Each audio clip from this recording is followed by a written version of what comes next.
Bom, secretário, a primeira pergunta é aquela, desde o golpe parlamentar de 16, com o afastamento da presidenta Dilma, né, nós vimos um sucateamento das políticas públicas, né, cortes drásticos no orçamento, principalmente da assistência social, que veio até o final aqui do governo anterior. Né?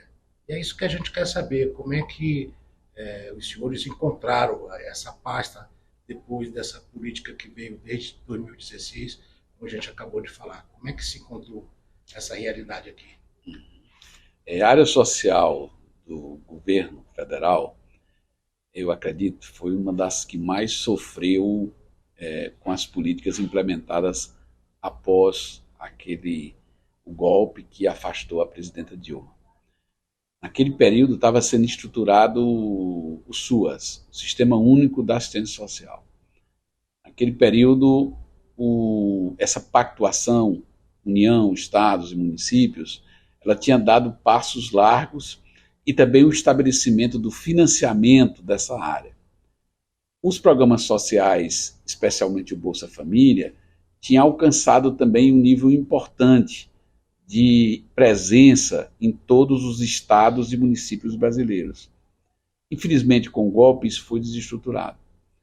O SUAS foi completamente desarticulado. Para se ter uma ideia, o ano passado, 2022, o cofinanciamento do governo federal, ou seja, o dinheiro que ele passa para estados e municípios para compartilhar responsabilidades com as ações sociais, ele foi de apenas 800 milhões de reais, numa demonstração de desapreço a essa área tão importante para a vida, sobretudo das famílias, das pessoas mais pobres. Se comparado com 2014, quando foi aprovada a lei do SUAS, esse valor ele era exatamente 5 vezes menor. Daí dá para se ter a impressão de como foi desestruturada essa área. No lado do programa de transferência de renda, após o auxílio emergencial que foi instituído durante a pandemia, o governo de então, ele passou a utilizar-se da estrutura do programa Bolsa Família para estruturar um programa eleitoral. Daí é que, artificialmente, se aumentou os gastos com a política de transferência de renda. Se extinguiu o Bolsa Família, criou o Auxílio Brasil, e aí ele dizia, vou passar de 200 para 400. Depois resolveu passar para 600, mas sem nenhuma política que visasse, de fato, alcançar as pessoas mais pobres e que precisavam dessa transferência de renda para atendimento de sua situação mais emergencial, que é comer, para superar a fome.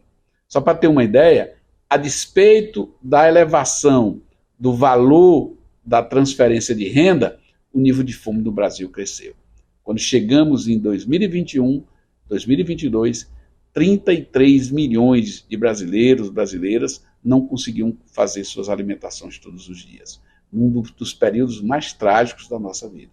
Portanto, a estrutura que nós encontramos aqui foi uma estrutura destruída, completamente incapaz de corresponder às necessidades que um país do tamanho do Brasil, com a sua diversidade, com seu histórico de desigualdades, precisa ter.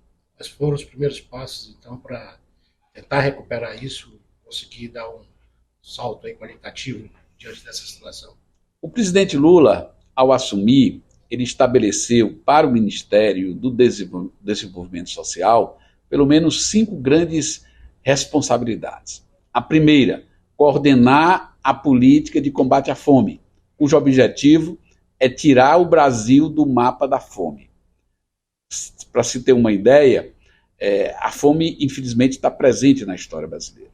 Ao longo de quase toda a vida brasileira, nós tivemos pessoas que não conseguiam comer todos os dias. A partir de 2003, o presidente Lula lançou o programa Fome Zero, cujo objetivo era tirar o Brasil do mapa da fome. Objetivo que foi alcançado em 2014. Pela primeira vez na história, naquele ano, a medição feita pela FAO, que é um órgão da ONU responsável por alimentação, o Brasil saía do mapa da fome. Mas, como eu falei anteriormente, toda a política social brasileira foi desestruturada. Além da crise econômica, do desemprego, do descalabro social que vivenciamos naquele período, fez com que, infelizmente, em 2021, o Brasil voltasse ao mapa da fome. Como é que estavam os programas sociais nessa época? Como eu falei, eles foram desestruturados. Então, a primeira tarefa que o presidente Lula colocou foi tirar o Brasil do mapa da fome. Ao lado dessa tarefa, foi colocada também a tarefa de instituir um sistema de segurança alimentar e nutricional. Todo país precisa ter esse sistema, porque ele é que garante que o país não retroceda, como aconteceu com o Brasil. Então, esse sistema, ele reúne políticas que vai da produção, da armazenagem, da comercialização até o direito, até o acesso das pessoas à comida. Esse é uma responsabilidade que o presidente Lula colocou para o seu governo e colocou a tarefa de coordenação para o Ministério, para o MDS. Hoje nós estamos encerrando a Conferência Nacional de Segurança Alimentar e Nutricional, como grande passo para a estruturação do sistema de segurança alimentar e nutricional. A terceira tarefa foi reestruturar o SUAS, a rede SUAS. A rede SUAS é formada pelo governo federal, governos estaduais e pelas prefeituras. Essa rede, ela articula e implementa a política de assistência social, uma política em regime jurídico único, no modelo que é o SUS, esse exemplo de organização que agora na pandemia mostrou todo o seu valor. Então, a estruturação do SUAS, a reestruturação, estabelecer um sistema de financiamento capaz de fazer com que a assistência social no Brasil funcione, essa é a tarefa também que está colocada para o Ministério. Também, a quarta tarefa foi instituir a Política Nacional de Cuidados. O Brasil está muito atrasado em relação aos países do mundo, mesmo aqui da América Latina.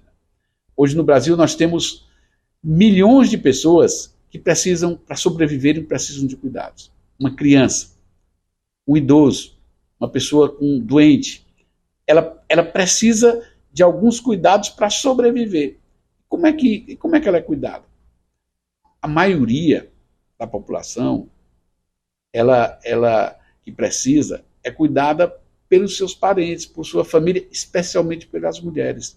Pessoas que são mais de 2,5 milhões de pessoas que não podem trabalhar porque tem que cuidar de alguém, que não podem cuidar da sua própria vida porque precisa cuidar de uma pessoa que, se não receber cuidados, essa pessoa certamente não vai sobreviver ou não vai viver dignamente. Por isso, o Brasil precisa ter, o Estado brasileiro, uma política de cuidados que estabeleça as responsabilidades. Onde é que está a responsabilidade do poder público, qual o tipo de financiamento que se tenha, como os profissionais, as pessoas que trabalham, podem oferir resultados a partir desse trabalho. Por fim, a quinta tarefa é a instituição do sistema de combate, de redução da pobreza, que é a inclusão socioeconômica. Essa é uma tarefa que é uma tarefa de governo, envolve grande parte do governo, que o Ministério tem a sua responsabilidade para fazer com que, através do emprego, através do empreendedorismo, a pessoa possa ter renda capaz de garantir a sua subsistência. Portanto, esse é o resumo do programa que está sob a responsabilidade do MDS. Certo.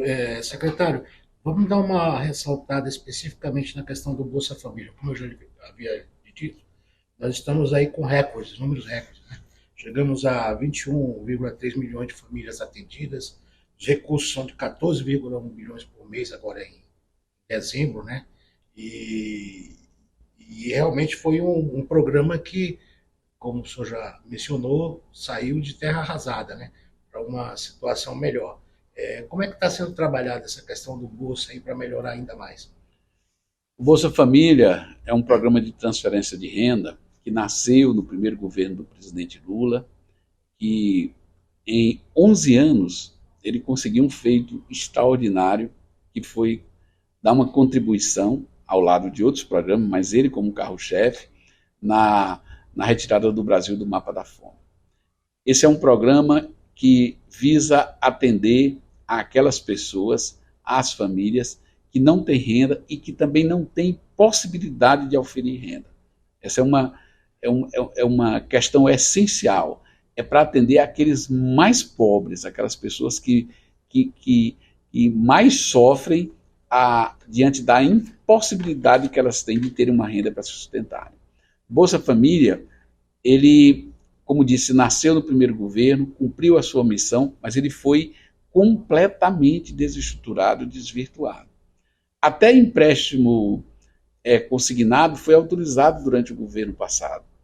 Uma pessoa que, na época, recebia 500, 600 reais para comer com sua família, de repente foi entregue a ela um dinheiro que ela teria que pagar descontando dessa renda pequena que essa família tinha. Pra vocês terem uma ideia, durante o período eleitoral, em apenas 18 dias, a Caixa Econômica Federal emprestou mais de 8 bilhões de reais em menos de 3 semanas, exatamente no período que vai do primeiro para o segundo turno da eleição, exatamente para tentar desviar ou corromper o resultado daquela importante eleição para o Brasil. Então, esse foi um programa que foi desvirtuado. Hoje nós estamos recolocando o programa Bolsa Família naquela direção que ele teve quando foi instituído pelo presidente Lula lá no ano de 2003. O programa, como disse, ele atende as pessoas mais pobres. E o presidente Lula instituiu também uma categoria que é o atendimento às crianças, às gestantes, às nutrizes e aos jovens de 7 a 17 anos que estão na escola. Portanto, o foco é atender essas famílias atendendo também de forma específica à criança, ao adolescente, à gestante e à nutriz. Com essa medida, nós já alcançamos que, em menos de um ano, que quase 19 milhões de famílias conseguissem oferir uma renda que, pelos cálculos, é R$ 218 por mês para cada pessoa, que permitam ela garantir a sua alimentação. Portanto, é um programa que está voltando ao seu conceito original. Ele é um programa abrangente, está em todos os 5.570 municípios do Brasil. É um programa que nós estamos corrigindo as suas distorções, principalmente corrigindo o cadastro. A ordem do presidente Lula, é o trabalho do ministro Wellington Dias, com toda a equipe aqui do MDS, é fazer com que esteja no programa quem deve estar no programa. Aqueles que foram colocados para atender a interesses escusos, sobretudo eleitorais, esses não estão mais, e aqueles que ainda eventualmente possam estar, sairão, porque o objetivo é atender a família mais pobre. Acho que o programa está no caminho certo. As avaliações que são feitas hoje por especialistas de diferentes órgãos indicam que ele começa já a produzir os efeitos, os seus resultados, que é principalmente o de combater a fome. Secretário, o Brasil assumiu agora recentemente o comando do G20, as maiores 20 economias do mundo, né? E uma das prioridades do G20, desse comando brasileiro, é o combate à fome e às desigualdades. O Ministério do Desenvolvimento Social, MDS, está inserido nessa política? De que forma? O presidente Lula, ao assumir a presidência do G20, ele estabeleceu como um dos objetivos colocar na agenda mundial, na agenda dos países que têm uma economia maior, mas ele quer expandir isso para todo mundo, botar nessa agenda o combate à fome e à pobreza. Esse é um desafio muito grande. E o MDS é parte dessa política. Nós estamos trabalhando, o governo do presidente Lula, liderado aqui nessa área pelo Ministério das Relações Exteriores, mas com a participação de todo o governo, para construir a Aliança Global contra a Fome e a Miséria. Essa aliança, ela se constitui num movimento que vai se apropriar dos programas que já estão, das ações que já estavam estudadas, que já estavam apontadas em documentos, para transformá-las em realidade. É um programa que tem uma aliança que tem um sentido muito prático. É fazer com que o combate à fome ele seja algo presente, imediato, que possa atender aquele ditame que diz que a fome tem pressa. Quem está com fome não pode esperar. Portanto, a grande missão do presidente Lula, do Brasil, no comando do G20, é constituir essa aliança. Os primeiros movimentos já foram feitos e a repercussão entre outros governos é uma repercussão positiva. Por isso que nós estamos confiantes e o MDS ele tem a responsabilidade de trabalhar para que na reunião do G20, que vai ocorrer no Brasil em novembro de 2024, os termos dessa aliança já estejam construídos e já estejam acordados e que naquela oportunidade o mundo possa dar um passo significativo na direção do combate à fome e a redução da miséria. Essa organização, a organização dessa aliança, ela passa por entendimentos com os 20 países que integram o G20, com aqueles que são convidados e também com aqueles que, não integrando o G20, eles precisam do trabalho dessa aliança, que são exatamente os países mais pobres. Para isso, nós teremos centenas de reuniões, de debates, buscando esse entendimento.